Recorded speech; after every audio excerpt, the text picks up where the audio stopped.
Number 10 in the world ever at this event.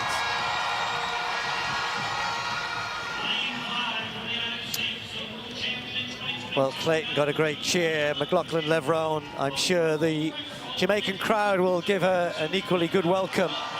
Superstar of our sport.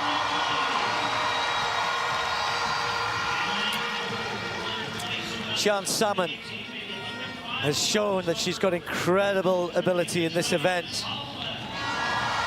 52.97, under 53 seconds, which is real high up world class. That was last year in Zurich. Kathleen Peters, the Dutch athlete who's again just come from the World Indoors, where she helped the Dutch to gold medal in the 4x4 relay. She ran the third leg, handing over to Femke Bol, often the challenger to Sydney McLaughlin-Levrone, and indeed, a little while ago, Dalilah Muhammad. So Muhammad on the inside in lane 2. We only have 7 athletes in this particular race. Wouldn't it be great to see Muhammad kind of rediscover some form of old in what she's already said is her final year? It would be. So the last person to beat Sydney McLaughlin. And it took a world record to do it. The last 2 times she beat her world records. So you know what it takes to beat her. See what happens today. So McLaughlin-Levrone in lane 5. Clayton and Knight, the 2 Jamaicans, in 6 and 7. Salmon also in 4. Sydney McLaughlin starts pretty quickly as expected, but Rochelle Clayton's holding her through the first hurdle, just maybe a meter or so, not even that. The 2 of them going down the back straight, almost stride for stride, although McLaughlin-Levrone just forging ahead down the back straight into 200 meters. Clayton going well, others just starting to falter a little bit. Salmon a long, long way back. Dalilah Muhammad trying to work hard in lane 2 to get on terms. Clayton doing a level best to hang on to the American here, but McLaughlin-Levrone doing what she does best. Clayton just faltered off that one. Dalilah Muhammad moving through in lane 2 as well, but they're a long, long, long way behind. McLaughlin-Levrone over the last hurdle.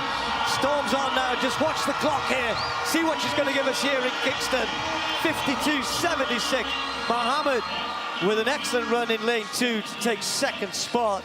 And others perhaps suffering from going out hard with the best in the business. Really, really strong performance. Okay, this is the result we expected. I thought Muhammad ran really well to come through in 2nd place. Not easy necessarily in lane 2. So the Americans getting a 1-2. Almost days of old there. Yeah. Well, this is the fastest time ever run. She's going to get the fastest time ever run on Jamaican soil. Just outside of that, held by Rochelle Clayton, who's in this race. But Sydney's a special 400-meter hurdle runner. She alternates for 7 hurdles, running 14 strides between, which is pretty unheard of. You got to be moving to be able to do that. Coming home, she'll let her stride shorten up a little bit, but she was clear of the field. I was pretty sure she was going to take it easy in this first race, because early season, she knows she doesn't have to do much to win. And then she can try and put something down in that 400 tomorrow to secure the bag. But ultimately, at some point, I want to see her cross over with some of the faster women in the 4, you know?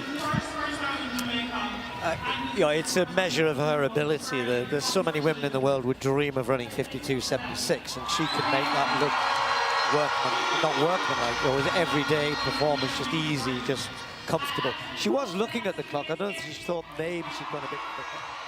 It looked like a stroll. At the Grand Slam track event in Kingston, the spotlight fell squarely on the undisputed empress of the 400-meter hurdles, Sydney McLaughlin-Levrone. Opening her 2025 campaign, the American superstar unveiled yet another display of technical brilliance, storming to an astonishing 52.76 seconds, the quickest time ever recorded in April. Though she appeared to glide around the track, the run was a powerful declaration of her dominance, once again leaving the crowd stunned by her effortless control and unshakable composure. Lining up in lane 5, Sydney faced a field that featured some of Jamaica's strongest hurdlers. Janieve Russell was missing from the lineup, but Roshawn Clayton and Andrenette Knight stood poised for battle. Even in her first race of the year, McLaughlin-Levrone erupted from the blocks with her trademark smooth velocity and razor-sharp technique. From the moment she cleared hurdle 1, she dictated the race's rhythm with complete authority. Clayton, one of the 10 fastest women in history over this event, put up an admirable challenge early on, particularly down the back straight.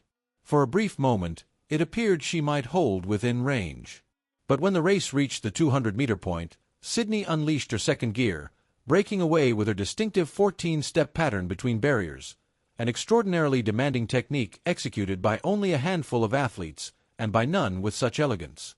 Dalilah Muhammad, the 2019 world champion and former world record holder, started from lane 2 and initially fell behind the pace. However, her veteran instincts surfaced in the final stretch. Charging strongly over the last hurdles, she surged into second place with 54.59 seconds, a highly respectable mark in what may be her farewell season, especially given the difficult inside lane. Clayton, despite her promising opening, faded through the final hurdles and finished third in 55.02 seconds. Knight followed in 55.06, just shy of a podium finish. Completing the field were Kathleen Peters of the Netherlands, 55.85, Salmon, 55.89, and Tate, 56.65, rounding out the 7-woman lineup. McLaughlin-Levrone's run wasn't merely outstanding, it was a statement. For most athletes, 52.76 would represent championship-level sharpness. For Sydney, it looked like a controlled rehearsal. Many observers noted that she seemed to ease down near the end, suggesting she wasn't even close to her top intensity. Producing such a time in early April speaks volumes about her conditioning, preparation, and rare talent. The moment carried added importance as Sydney's first competitive appearance on Jamaican soil. The crowd welcomed her warmly, appreciating not only her superstar aura but also the professionalism and excitement she consistently brings to the sport. Her presence elevated both the energy and the prestige of the meet. This wasn't simply a marquee event, it carried real stakes. With a $100,000 prize purse on offer, it stood among the richest early-season competitions. Sydney's triumph didn't just reaffirm her superiority, it secured her the top reward in emphatic fashion, further reinforcing her reputation as an athlete who dominates with elegance. For fans longing for fresh content rather than recycled footage or outdated commentary, this performance felt revitalizing. It injected new energy into the 2025 season. With the World Championships and U.S. trials approaching, Sydney's early season brilliance sent a clear and powerful signal.